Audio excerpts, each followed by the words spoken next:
समं समस्तैरनन्तपर्यायै दर्पणतलैव सकला प्रतिफलति पदार्थमालिका यत्र परमागमस्य बीजं निषिद्धजात्यन्धसिन्धुर्विधानं सकलनयविलसितानां विरोधमथनं नमाम्यनेकान्तं विरोधमथनं नमाम्यनेकान्तम्।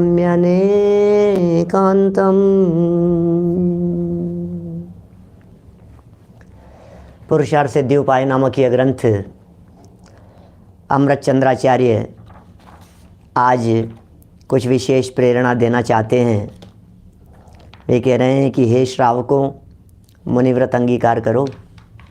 बहुत समय हो गया, कब तक संसार में रुलोगे, कब तक संसार में भटकोगे हैं? दुखों से छूटना चाहते हो तो मुनिव्रत अंगीकार करो। एकमात्र यही भावना भाव। वो दिन कब आएगा जब घर छोड़ वन में जाऊं? वो दिन कब आएगा? वो अवसर कब आएगा? संत साधु वन के विचरूं, वह घड़ी कब आएगी?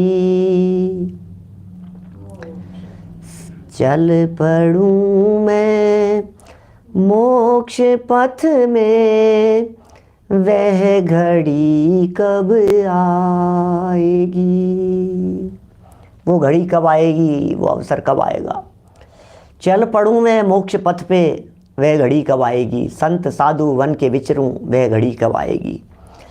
हर श्रावक ये भावना भाता है, अतीन्द्रिय आनंद रस में लीन होने की भावना भाता है, अतीन्द्रिय आनंद रस में निमग्न होने की भावना भाता है।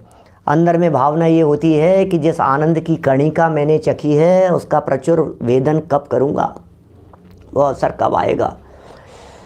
आनंद के झरने झरेंगे प्रदेशों में, झरते नहीं, झरते तो हैं लेकिन झरेंगे प्रदेशों में, वो कब आएगा अवसर? ये भावना है आज यहाँ। गृहस्थों को शीघ्र मुनिव्रत धारण करना चाहिए, ऐसा बताते हैं, ऐसा निर्देश देते हैं, ऐसा आदेश करते हैं। कल हमने यहाँ रत्नत्रय की भावना की बात कही थी। मोक्ष के अभिलाषी जीवों को रत्नत्रय का सेवन करना चाहिए। श्रावकों के योग्य रत्नत्रय की बात कही थी, आंशिक रत्नत्रय की बात कही थी, भूमिका अनुसार रत्नत्रय की बात कही थी। मुनिराजों के रत्नत्रय की पूर्णता दिखती है, श्रावकों के रत्नत्रय मार्ग में दिखता है, अपूर्णता दिखती है। भूमिका के अनुसार कोई बात नहीं, हम श्रावक हैं, कोई दिक्कत नहीं है, अणुव्रत अंगीकार कीजिए, कोई बात नहीं। सम्यक दर्शन तो हो ही गया है, अब सम्यक ज्ञान लीजिए। सम्यक ज्ञान तो हो ही गया है, अब सम्यक चारित्र लीजिए। चारित्र की भावना भाई। सौगानी जी साहब क्या कह रहे हैं? देखो, भोपाल वाले सौगानी जी से कहता हूँ, अजय जी से। ये कह रहे हैं कब तक गृहस्थ दशा में उलझे फंसे रहोगे? अब तो मुनिव्रत अंगीकार करो।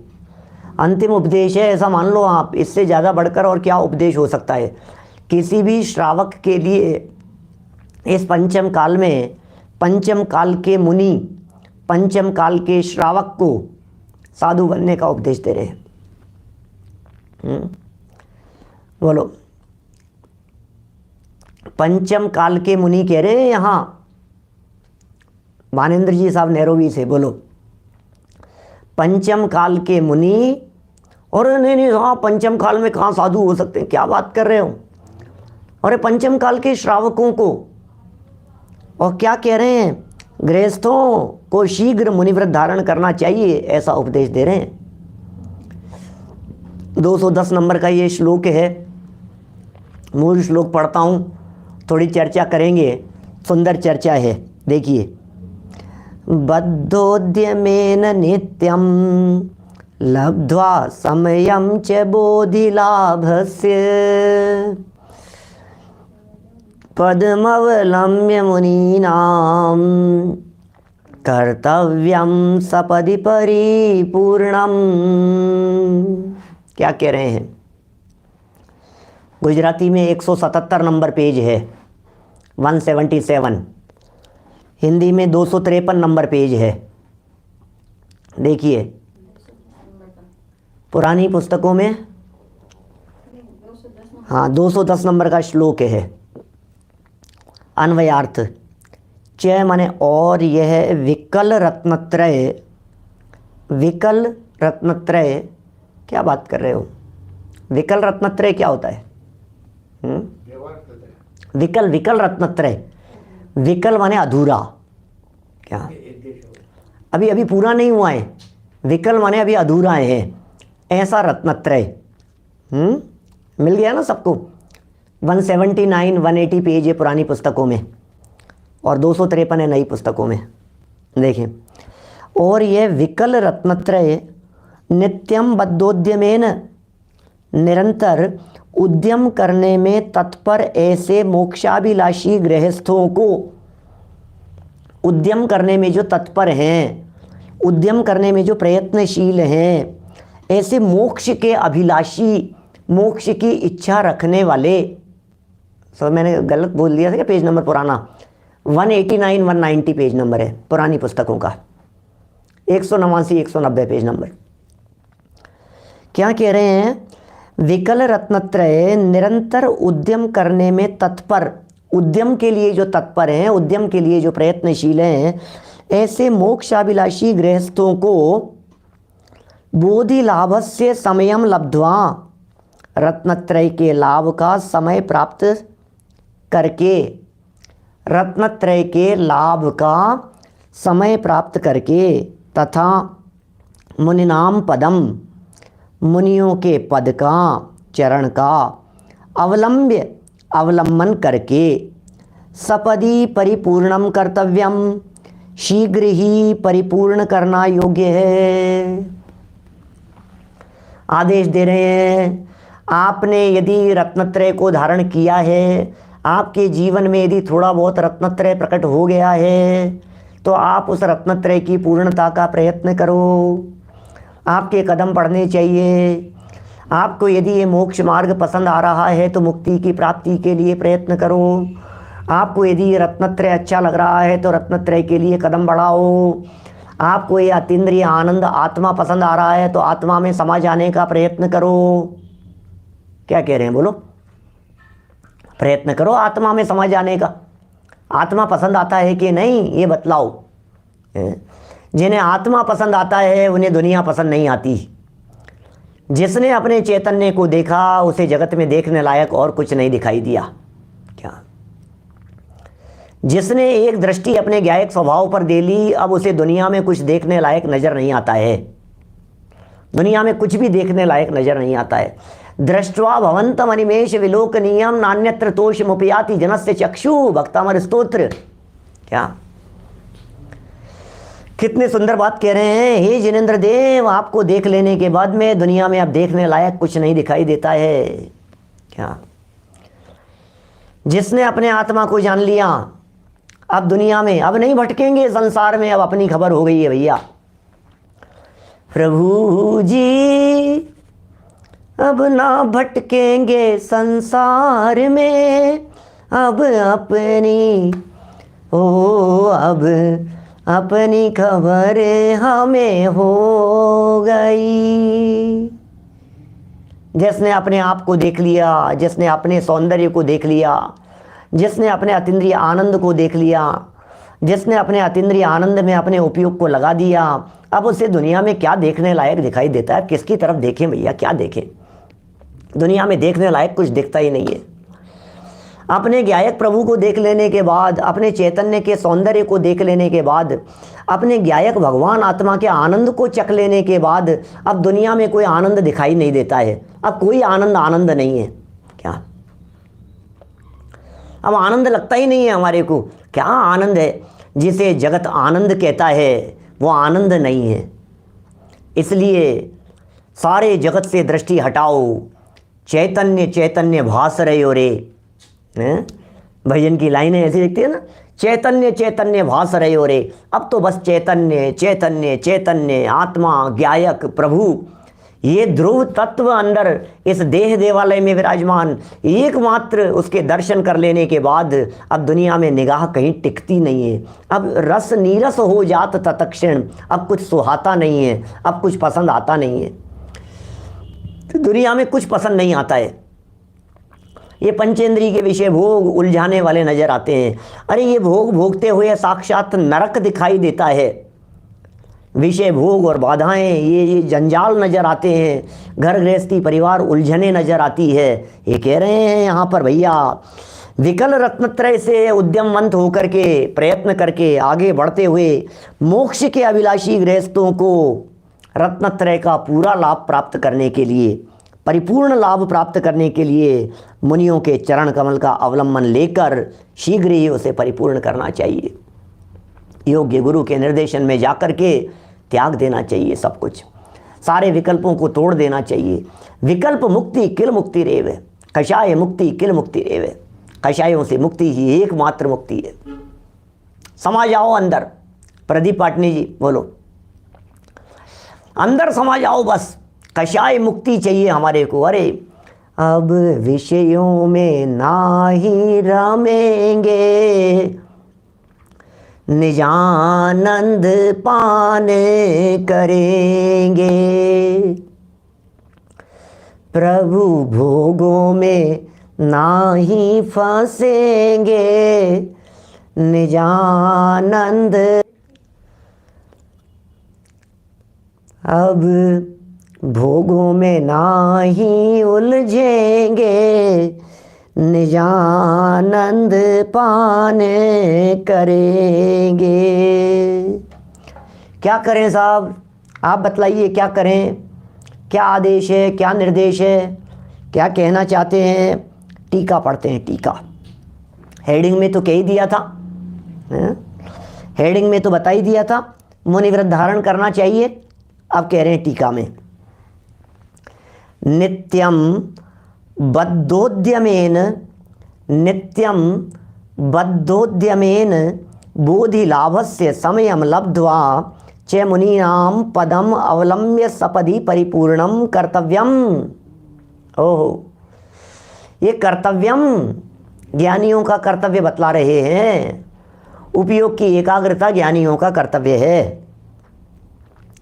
गृहस्थ को सदा उद्यमशील होकर सम्यक ज्ञान की प्राप्ति का समय प्राप्त करके मुनि पद धारण करके शीघ्र ही रत्नत्रय की पूर्णता कर लेना चाहिए। क्या क्या कह रहे हैं? गृहस्थ को सदा उद्यमशील होकर, ये टीका है, टीका में कह रहे हैं गृहस्थों का कर्तव्य बतला रहे हैं। गृहस्थों को डांट लगा रहे हैं, हे गृहस्थों क्या कर रहे हो तुम। उपदेश ऊंचा चढ़ने के लिए दिया जाता है।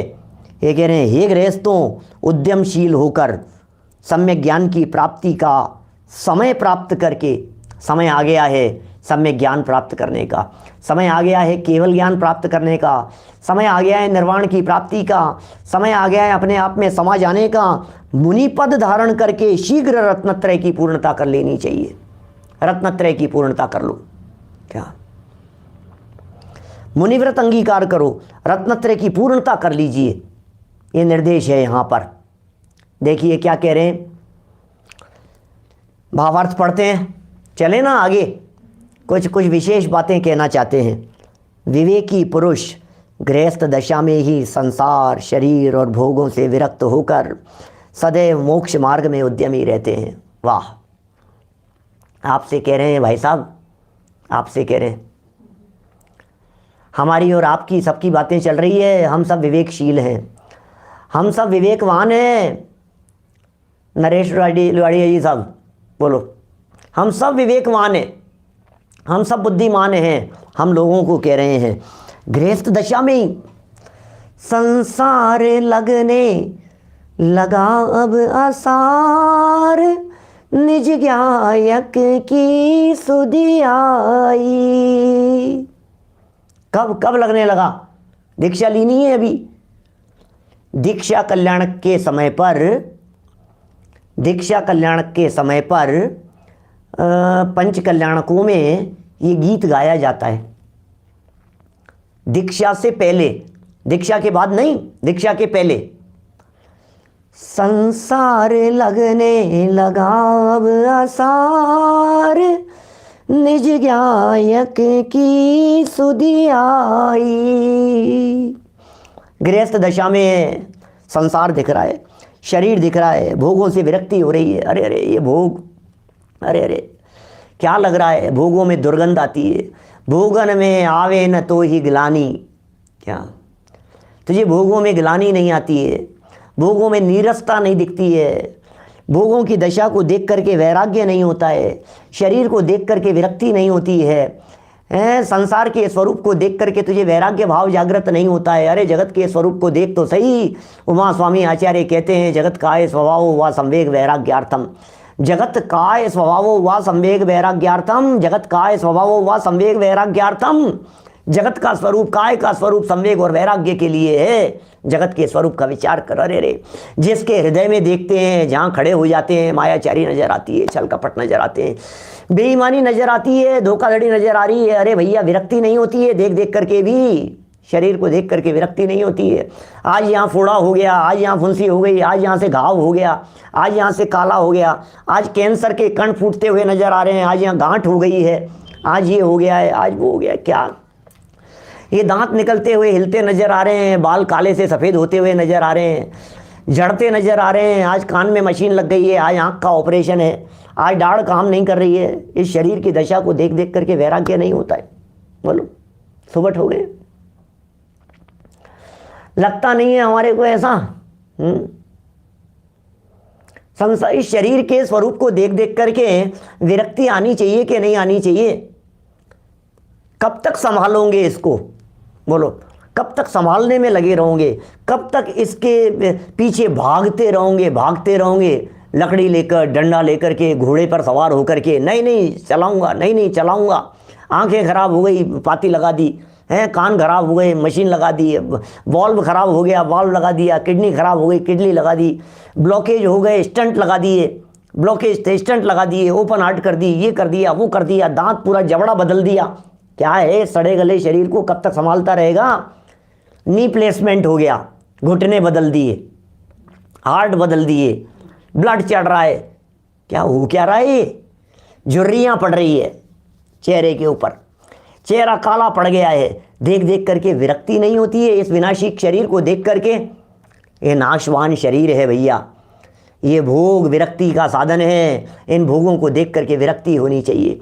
संसार, शरीर और भोगों से यदि विरक्ति नहीं हो रही है, इसका मतलब ये है संसार, शरीर और भोगों के स्वरूप को गहराई से जाना नहीं है, संसार, शरीर और भोगों के स्वरूप को देखा नहीं है, समझा नहीं है, जानकर अनजान बन रहे हैं। क्या करें बोलो, हालत तो ऐसी।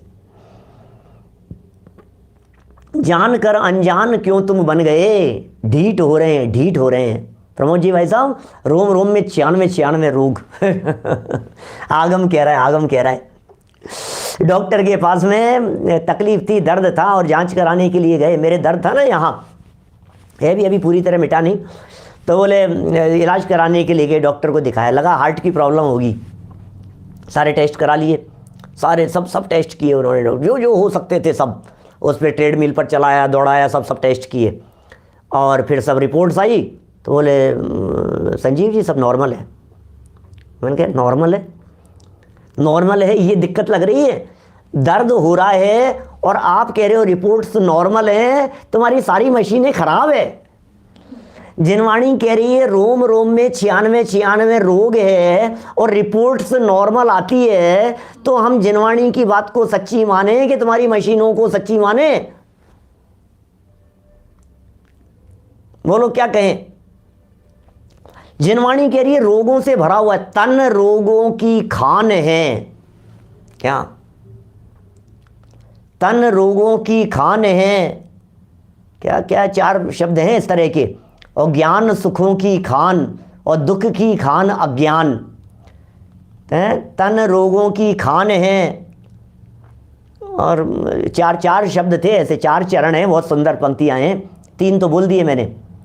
तन तो रोगों की खान है भाई साहब, बीमारियों का घर है, बीमारियों का डेरा डाल रखा, बीमारियों ने जहाँ डेरा डाल करके बैठे हुए हों, ऐसा है शरीर। तो विचार करो इसके बारे में। नव द्वार भये घिनकारी अस देह करे कि यारी, चेड़ाला की पंक्ति अशुचि भावना की। तो पल रुधिर राधमल थैली की कस वसादिते मैली, नव द्वार भये घिनकारी अस देह करे कि यारी। खैर देखिए यहाँ क्या क्या कह दिया है। विवेकी पुरुष घर गृहस्थी में रहते हैं, शरीर के बारे में विचार करते हैं, नित्य वैराग्य होता है, घर में कलह को देख करके वैराग्य होता है, बच्चों को सामने जवाब देते हुए देख करके वैराग्य होता है, पत्नी पलट करके सामने जवाब देती है तो वैराग्य होता है। देख अब फिर भी नहीं हो रहा है, बच्चा पलट करके सामने जवाब दे रहा है, थोड़ा सा फील तो होता है, झटका तो लगता है, लेकिन फिर अरे कोई बात नहीं, बेटा तो अपना ही है, अब क्या करो, अब क्या करें बोलो, बच्चा तो अपना ही है, छोड़ थोड़ी ना देंगे पंडित जी, काम तो यही आएगा। पलट के सामने जवाब दे रहा है, तुझे वैराग्य नहीं हो रहा है। पड़ोसी तुझे परेशान कर रहे हैं, किराएदार तुझे मकान परेशान कर रहे हैं, मकान मालिक परेशान कर रहे हैं, लोग तेरा पैसा लेकर के भाग गए हैं, प्यार से बोल करके आए थे, आज सारा पैसा लेकर के चले गए। ये सब देख देख करके नहीं हो रहा है कुछ घबराहट? दिलीप सेठी जी साहब बोलो। ये कह रहे हैं, या मैं क्या बतलाऊं, ये कह रहे हैं तुम्हें क्यों नहीं हो रहा है सब। महिमा है मोह की विपुल भाई, क्या करें। विवेकी पुरुष क्या करते हैं, लेकिन विवेकी पुरुष गृहस्थ दशा में ही, घर में ही, गृहस्थ दशा में ही संसार से, शरीर से और भोगों से विरक्त हो जाते हैं। घर में रहते हैं लेकिन रचते नहीं हैं, घर में रहते हैं लेकिन घर में रचे पचे नहीं रहते हैं, आसक्त नहीं रहते हैं घर में। गेही पे ग्रह में न रचे, ज्यों जलते भिन्न कमल है, नगर नारी को प्यारे यथा कांदे में हेम अमल है। सम्यक दृष्टि ज्ञानी जीव, गेही पे ग्रह में न रचे, क्या गेही पे ग्रह में न रचे, वो तो ज्ञानी है क्या, बोलो क्या कह रहे हैं संजय जी आप। बस तो स्थिति तो जगत की यही है, लड़का है लड़के ले जाएगा आप छीन के ले जाएगा आपसे, बात तो ऐसी है, दुनिया का तो यही हाल है, जबरन छीन लेंगे। लेकिन यहाँ तो ज्ञानियों की दशा का चित्रण कर रहे हैं। ये तो हम आप जैसे विरक्त जीवों की दशा की चर्चा कर रहे हैं, जो घर से विरक्त हैं, जो गृहस्थी से विरक्त हैं। ये कह रहे हैं शरीर से भी हो, संसार से भी हो, संसार के स्वरूप को भी देखो, नहीं दिखता है संसार का स्वरूप। आज वो इतने करोड़ का घोटाला करके चला गया, ओहो बैंक करप्ट हो गया, ओ ये देखो ये 13,000 करोड़ का घोटाला, ये 15,000 करोड़ का घोटाला, ये रिश्वत लेते हुए ये पकड़ा गया, ये घूस खाते हुए ये पकड़ा गया, अरे इसका ये हो गया, ये चीनी घोटाला, ये कोयला घोटाला, ये घोटाला, वो घोटाला, ये वर्ल्ड कप का घोटाला, ये मैच का घोटाला, ये मैच फिक्सिंग, क्या चल क्या रहा है यार ये पूरे दुनिया भर में, हो क्या रहा है ये, सारे कुएं में ही भांग पड़ी है क्या, समझ में नहीं आता है। जहाँ देखो वहाँ गंदगी नजर आती है। सुनो भैया, इस गंदगी के काल में भी गंदगी से भिन्न रहने वाला एक तत्व अंदर विराजमान है, उसे देखो, वो शुद्ध तत्व है, उसमें गंदगी नहीं है। गंदगी के बीच में रहता हुआ भी वो गंदगी से भिन्न रहने वाला अछूता न्यारा निराला एक तत्व, चैतन्य तत्व, वो मैं हूँ, उसे देखो, वो देखने लायक है। वो परम पारिणामिक भाव स्वरूप है, वो विकृत नहीं होता, उसमें विकृति नहीं आती, वो मलिन नहीं होता। इसलिए ज्ञान का गेय बनते हुए वैराग्य धारण करो, कोई बात नहीं, ज्ञान का गेय जगत का स्वरूप है, ये जगत का ऐसा ही स्वरूप है। मैं क्यों टेंशन करूं, क्योंकि मुझे जगत में रहना ही नहीं है। चाहे हो रहा होगा, हम तो चले भैया ये छोड़ करके। अरे तुम्हें पता है यार, कॉलोनी के अंदर ये सारी सड़कें खुदने वाली है, ऐसा होने वाला है, कॉलोनी के अंदर सारा सब डिस्टर्ब कर रहे हैं लोग, पाइपलाइन सब बिगड़ गई है, कॉलोनी की सारी व्यवस्थाएं खराब हो गई है। अरे अपन काहे को चिंता करें, आपको पता है क्या, मैंने तो फ्लैट ले लिया है दूसरी जगह पर, मैंने तो बंगला दूसरी जगह पर ले लिया, मैं तो कॉलोनी छोड़ के जा रहा हूँ, तुम भुगतना। बोलो सोचता है कि नहीं ऐसा? ज्ञानी क्या सोचता है, मेरा बंगला बन गया है, तैयार है, कहाँ पे, सिद्धालय में है, विराजमान होने वाला हूँ वहाँ जाकर के। वहाँ कोई पानी की प्रॉब्लम नहीं है, वहाँ कोई बिजली कनेक्शन की प्रॉब्लम नहीं है, कनेक्टिविटी की दिक्कत नहीं है, वहाँ आपका नेटवर्क कनेक्टिविटी की दिक्कत नहीं आती, लाइव चलती है, लाइव 3 लोग की पिक्चर एक साथ। शरीर ही नहीं है पूरे पूरे 3 लोग की पिक्चर वहां पर ऐसी लाइव चलती है, बिना किसी नेटवर्क प्रॉब्लम के। कहीं कोई व्यवधान नहीं, डिस्टरबेंस नहीं, कुछ नहीं, ऐसी जगह पर बनाया है हमने। सब कुछ, सबके ऊपर निगाह रख सकते हैं, नजर रख सकते हैं हम, ऐसी जगह पर बन रहा है। ज्ञानी विचार करता है ऐसा। अब काई के झमेलों में पड़े, काई के झमेलों में उलझे अपन, हम तो मुक्त हो गए हैं इन सब चीज़ों से। ये देखो आप तो क्या करते हैं, सदैव मोक्ष मार्ग में उद्यमी रहते हैं। घर में रह रहे हैं कोई बात नहीं, लेकिन मोक्ष मार्ग में उद्यमी हैं। घर में रह रहे हैं कोई बात नहीं, अरे चाहे घर में रह रहे हो तो फर्क क्या पड़ता है, रह रहे हैं घर में, निगाह है सिद्धिशिला पर। बोलो, इस घर में रहते हुए भी उस घर पर निगाह होती है या नहीं, जिसकी सगाई हो जाती है। ज्ञानियों की सगाई हो गई है, ज्ञानियों का संबंध हो गया है, ज्ञानी जीव मुक्ति में जाकर के विराजमान होने वाले हैं, उन्हें मुक्ति महल नजर आ रहा है, वो झोपड़ी नहीं देख रहे हैं यहाँ की। या हमें यहाँ की झोपड़ी नहीं दिखाई दे रही है, हमें तो महल दिखाई दे रहे हैं। ज्ञानी जीव, ये ज्ञानियों की बात कुछ अजब गजब प्रकार की होती है, ये दृष्टि अलग हो गई है ज्ञानियों की। सदैव विरक्त होकर के मोक्ष मार्ग में उद्यमी रहते हैं, प्रयत्नशील रहते हैं। प्रयत्न उधर चल रहा है, दिशा बदल गई है। वे अवसर पाकर, ज्ञानियों की चर्चा कर रहे हैं, जब भोगों से विरक्ति हो गई, मोक्ष मार्ग में उद्यमी हो गए हैं, तो फिर क्या करेंगे, वे अवसर पाकर शीघ्र मुनि पद धारण करके, सकल परिग्रह का त्याग करके, निर्विकल्प ध्यान में आरूढ़ होकर, पूर्ण रत्नत्रय को प्राप्त कर, संसार भ्रमण का नाश करके मोक्ष की प्राप्ति शीघ्र कर लेते हैं। क्या अब नहीं उलझेंगे, अब नहीं फंसेंगे, अब नहीं भ्रमेंगे, अब नहीं रुलेंगे, अब दुखी नहीं होंगे। कोई बात नहीं, चल रहा है जो चल रहा है, यहाँ पर झमेला जो कुछ भी चल रहा है, अब हमें रहना नहीं है, जहाँ जाना है हमारे को, हम कौन कौन पछड़े में पड़े। भाई साहब आपको यहाँ मंदिर का अध्यक्ष बना रहे हैं कि नहीं, मैं तो छोड़ करके जा रहा हूँ भैया, मैं तो परदेश जा रहा हूँ, मैं तो बेंगलोर शिफ्ट हो रहा हूँ, मैं यहाँ अध्यक्ष बन के क्या करूँगा। कि नहीं आपका यहाँ क्या करूँगा, क्या मैं यहाँ पे, जब मैं यहाँ रहूँगा ही नहीं, मुझे यहाँ रहना ही नहीं है। जिसे दुनिया में रहना हो वो दुनिया की सोचे, जिसे दुनिया में रहना नहीं वो दुनिया की क्यों सोचे। मैं कई बार जब पुण्य पाप प्रकृतियों की चर्चा चलती है पुण्य पाप के संदर्भ में, तो मैं एक बात कहता हूँ, मैं कहता हूँ भाई साहब ज्ञानियों को पुण्य पसंद क्यों नहीं आता। वज्र सिंह जी साहब बोलो दिल्ली से, ज्ञानियों को पुण्य क्यों नहीं पसंद आता। इसलिए पसंद नहीं आता, करूँगा क्या इस पुण्य का, ये तो बताओ।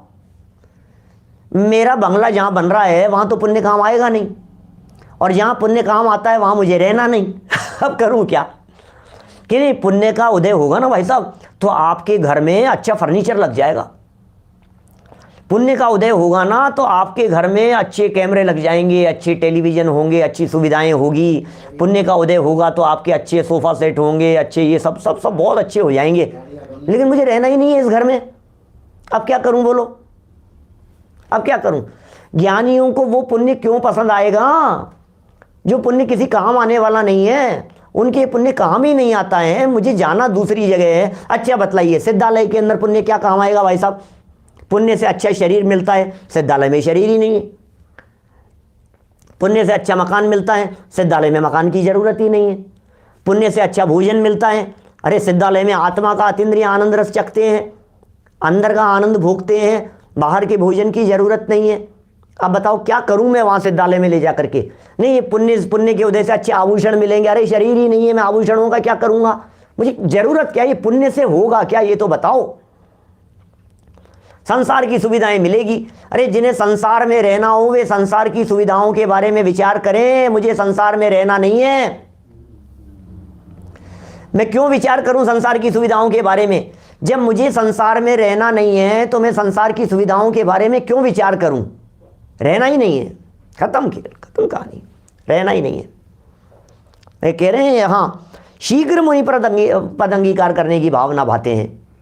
बातें बड़ी झकझोर देने वाली जैसी दिखाई देती हैं। अवसर पाकर शीघ्र मुनि पद धारण करके सकल परिग्रह का त्याग करके निर्विकल्प ध्यान में आरूढ़ होकर, ओहो, सकल परिग्रह का त्याग कीजिए, छोड़ दो सारे बंधन सदा के लिए, तोड़ दो सारे बंधन सदा के लिए। लेकिन ये जो बंधन है, ये जो ग्रंथि है, पहले अंदर से टूटती है फिर बाहर में छूटती है। क्या? बाहर में छोड़ने के पहले अंदर से टूटती है। संबंध विच्छेद कहते हैं ना, संबंध विच्छेद जिसे कहते हैं। ये क्या होता है संबंध विच्छेद? बाहर में तो संबंध विच्छेद का प्रदर्शन होता है, संबंध विच्छेद तो मन में होता है। दरार पहले मनों में पड़ती है, फिर मकानों में दीवार खिंचती है कि नहीं सब बंटवारा हो गया, सब बंटवारा हो गया, इनका बंटवारा हो गया। बंटवारा कहाँ होता है? पहले मकानों का बंटवारा हो गया। मकानों का बंटवारा बाद में होता है, मनों में बंटवारा पहले होता है। पहले अंदर से तोड़ा जाता है फिर बाहर में टूटता है। मिथ्यात्व की ग्रंथि पहले अंदर से जाती है। मूल गाथा है, कुंदकुंदाचार्य देव की गाथा बतलाता हूं। मिथ्यात्व का नाश कर हो नग्न पहले भाव से, आज्ञा यही जिन देव की फिर नग्न होवे द्रव्य से। मिथ्यात्व का परित्याग कर हो नग्न पहले भाव से। पहले मिथ्यात्व का परित्याग करो, पहले भाव से नग्न बनो, फिर द्रव्य से नग्न बनना। यहाँ नग्न बनने की प्रेरणा दे रहे हैं या दीक्षा लेने की प्रेरणा दे रहे हैं, लेकिन पहले भाव से नग्नता की चर्चा की है। ये तो मान करके चल रहे हैं कि आप भाव से नग्न हैं, ये मान करके चल रहे हैं सम्यक दर्शन और सम्यक ज्ञान हो चुका है, ये मान करके चल रहे हैं गुणस्थान 5वां हो गया है, ये मान करके चल रहे हैं कि रत्नत्रय अपूर्ण रीति से अधूरा अभी हो चुका है, अब आगे बढ़ने के लिए उपदेश दे रहे हैं। वे अवसर पाकर शीघ्र मुनिपद धारण करके सकल परिग्रह का त्याग करके निर्विकल्प ध्यान में आरूढ़ हो जावे। निर्विकल्प ध्यान में आरूढ़ हो जाइए, लीन होकर पूर्ण रत्नत्रय को प्राप्त कर लीजिए और संसार परिभ्रमण का नाश करके शीघ्र मोक्ष की प्राप्ति कर लेते हैं। आप भी शीघ्र मुक्ति की प्राप्ति कर लीजिए। मुक्ति वधू हाथ में वरमाला लेकर के तैयार बैठी हुई हैं आपको निमंत्रण देने के लिए। मुक्ति कन्या आपको आमंत्रण दे रही है, मुक्ति कन्या बुला रही है, आमंत्रित कर रही है, आओ आओ यहाँ आइए। अथवा एक देश रत्नत्रय को धारण करके इंद्रादिक उच्च पद और परंपरा से मोक्ष भी प्राप्त करते हैं। ओहो, इंद्रादि उच्च पद कर लेंगे, कोई दिक्कत नहीं है, मार्ग में आ जाएंगे। इंद्रादिक पद भी आ जाएंगे, अहमेंद्र पद भी आ जाएंगे, कामदेव, चक्रवर्ती, इंद्र, नारायण, प्रतिनारायण जैसी पदवियाँ चरणों में आकर के लौटती हैं, रास्ते में आएंगी तो आ जाएंगी। एक देश रत्नत्रय को धारण करके ये भी हो जाएंगी और परंपरा से मुक्ति की प्राप्ति हो जाएगी। लेकिन अटकना मत। एक बहुत सुंदर वाक्य आज हमने पढ़ा, उसमें चर्चा आई समय सार पुण्य पाप अधिकार में। ऐसी चर्चा जैसे महाराज कह रहे हैं वहाँ पर, वो क्या लिखते हैं कि भाई सुनो, जो व्यक्ति, बड़ा सुंदर गजब क्या उदाहरण दिए उन्होंने, पहले भी पढ़े हुए थे, अभी तत्काल एक घंटे पुरानी बात कह रहा हूँ, अभी तत्काल पढ़ा इसलिए ताज़ा है उपयोग में। अरे भाई, जो जीव व्रत, शील, संयम, तपश्चरण, ध्यान, साधना, उपवास आदि इन सबको भोग विलासिता के लिए अंगीकार करता है, इंद्र पद के लिए, अहमिंद्र पद के लिए, नारायण चक्रवर्ती पदों के लिए, क्या क्या शब्द दिए वहाँ, कामदेव पद के लिए, इंद्र अहमिंद्र पद के लिए, और किसके लिए, नहीं क्या नाम है उसका, निदान के लिए, इन सारे पदों को जो व्यक्ति इन पदों के लिए, इन सब की प्राप्ति के लिए व्रतशील तपश्चरण अंगीकार करता है, उसके लिए जयसेनाचार्य कहते हैं कि वो व्यक्ति मानो, क्या कहा उन्होंने, छाछ के लिए रत्न बेचने का काम करता है। रत्नों को देकर के छाछ लेने की भावना भा रहा है, ऐसा उदाहरण दिया है। दूसरा उदाहरण दिया, धागा प्राप्त करने के लिए मोतियों के कीमती हार को चूरा चूरा कर रहा है कि मुझे धागा मिल जाए, धागे की प्राप्ति के लिए। आप कल्पना कर सकते हैं क्या कह रहे हैं? कोदों की खेती करने के लिए चंदन के वृक्षों को काट रहा है। चंदन के वृक्षों को हटा दो, यहां से काट दो, लकड़ियों को जला दो, फेंक दो इनको। क्यों? क्योंकि मुझे खाली जमीन चाहिए, मुझे कोदों की खेती करनी है। आप कल्पना तो कीजिए क्या उदाहरण दे रहे हैं। जैसे महाराज तू कर क्या रहा है? जिस तपस्चरण से मुक्ति की प्राप्ति हो सकती है भैया, जिस तपस्या के बल पर सिद्धालय में जाकर के शादी अनंत काल के लिए विराजमान हो सकता है, तू वो तपस्चरण, वो मुनि पद स्वर्ग में जाने के लिए ले रहा है। शर्म नहीं आती है तुझे? कर क्या रहा है तू? क्या बोलो? यत्र भाव शिवम दत्ते दो कियत दूरवर्तिनी। क्या क्या कह रहे हो? बोलो। स्वर्ग क्या दूर है जिस भाव से मोक्ष की प्राप्ति हो सकती है? क्या दम है इन सब चीजों में? छोटी मोटी चीजें मूर्ख व्यक्ति है वो, नादान व्यक्ति है वो, ना समझ व्यक्ति है वो। कितना सुंदर कह रहे हैं यहाँ भैया, संसार का नाश करने के लिए शीघ्र मोक्ष की प्राप्ति कर लेते हैं। अथवा एक देश रत्नत्रय को धारण करके इंद्रपद मिल जाएगा, कोई बात नहीं। आप यदि पूरी तरह से रत्नत्रय को पालन कर लेंगे आपको मुक्ति मिल जाएगी, और यदि आप पूरी तरह से रत्नत्रय को पालन नहीं कर पाएंगे तो कोई बात नहीं, परंपरा से मुक्ति मिल जाएगी। बोलो क्या करना है आपको? परंपरा से मुक्ति चाहिए या आपको परमानेंट मुक्ति चाहिए?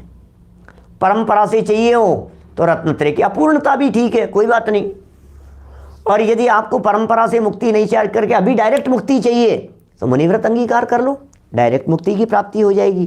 साहब करें क्या? आप तो बातें करते हो यार पंडित जी, ये आसान काम है क्या यार?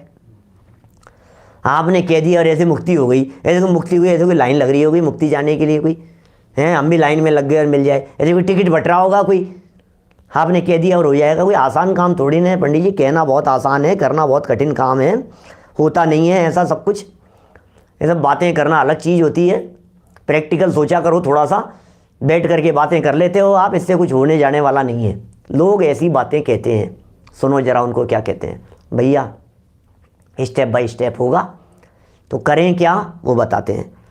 अतः ज्ञानवंत को सदा एक ही उपाय करना योग्य है। बस क्या कह दिया भाई साहब?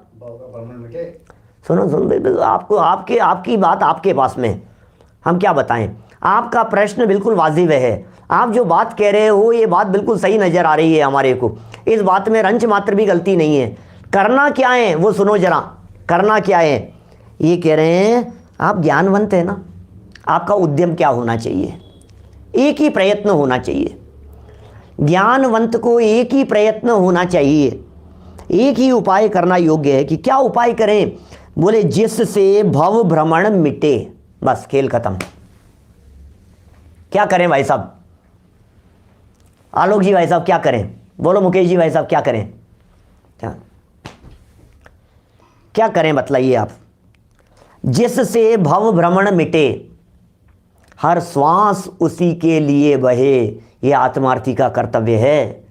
युगल जी बाबू जी कहते थे एक एक घास उसके लिए खाओ, मुझे अनुभव करना है। एक एक घास। कोई व्यक्ति अपने यहाँ नौकरों को रखता है, कर्मचारियों को रखता है और पूरी तनख्वाह देकर के भी काम नहीं कराता है तो ठगाया जाता है।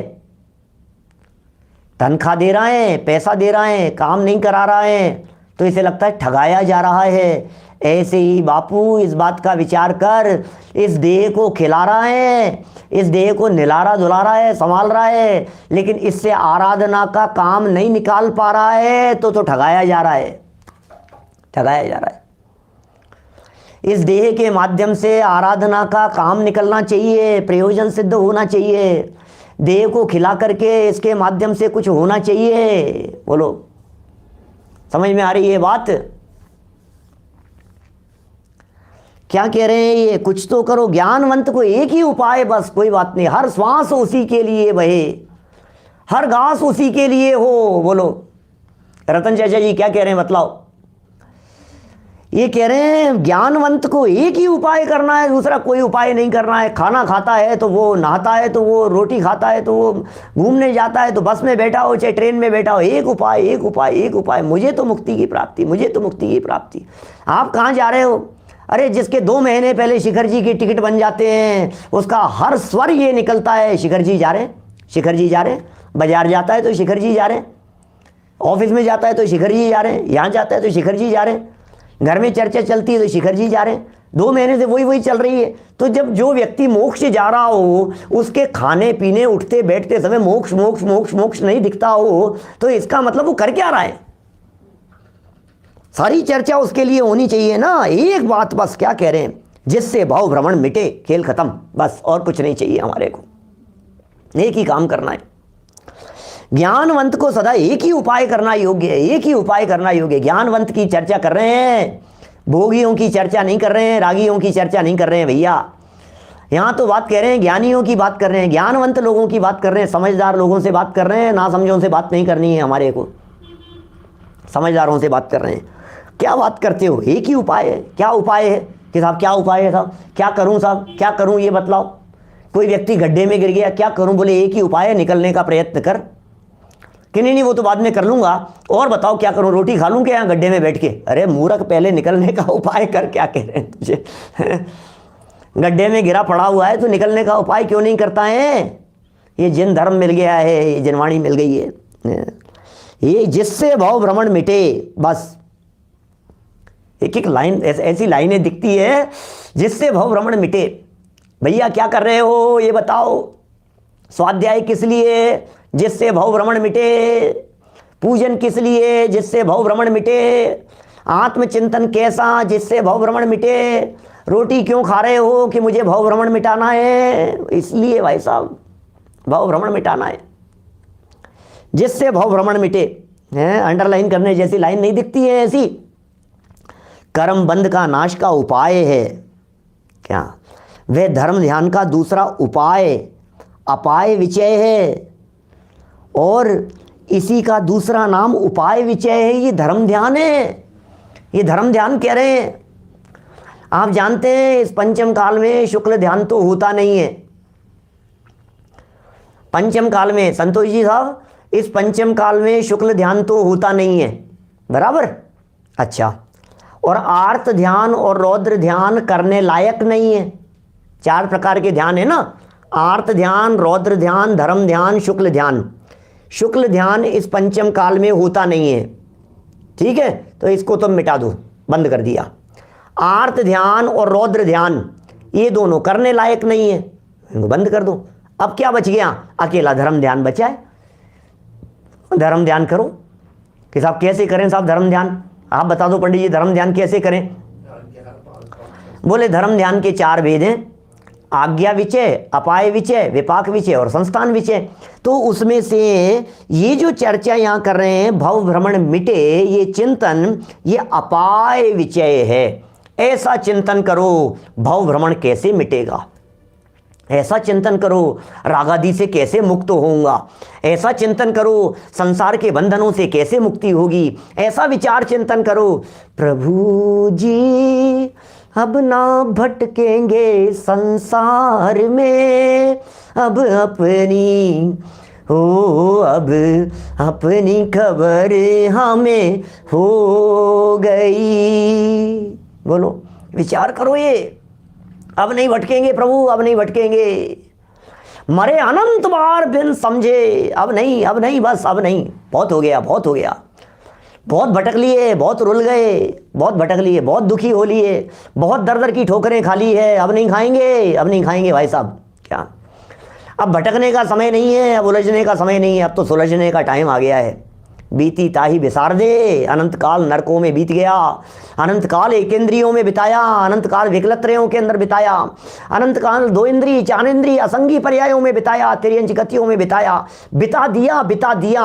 अब नहीं, बहुत हो गया, अब नहीं, अब तो अपने स्वरूप में जाएंगे, अब तो निज स्वरूप में विहार करेंगे, अब तो सिद्धालय में जाएंगे, अब तो सिद्धालय की प्राप्ति करेंगे, अब तो पूर्णता की प्राप्ति करने का प्रसंग आ गया है। धर्म ध्यान का दूसरा विचार, दूसरा पाया अपाय विचय, उपाय के बारे में विचार करो यार। दुखी तो हूँ, दुखी तो हूँ, नक्की है या नहीं दुखी हूँ।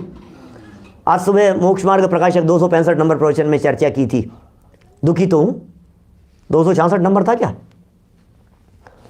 दुखी तो हूँ भाई साहब, दुखी तो हूँ। दुखी हो लगता है तो दुख दूर करने का उपाय क्या करते हो ये बताओ। दुख दूर करने के उपाय के बारे में विचार करना, इसका नाम अपाय विचय नाम का धर्म ध्यान है। इसका नाम उपाय विचय नाम का धर्म ध्यान है।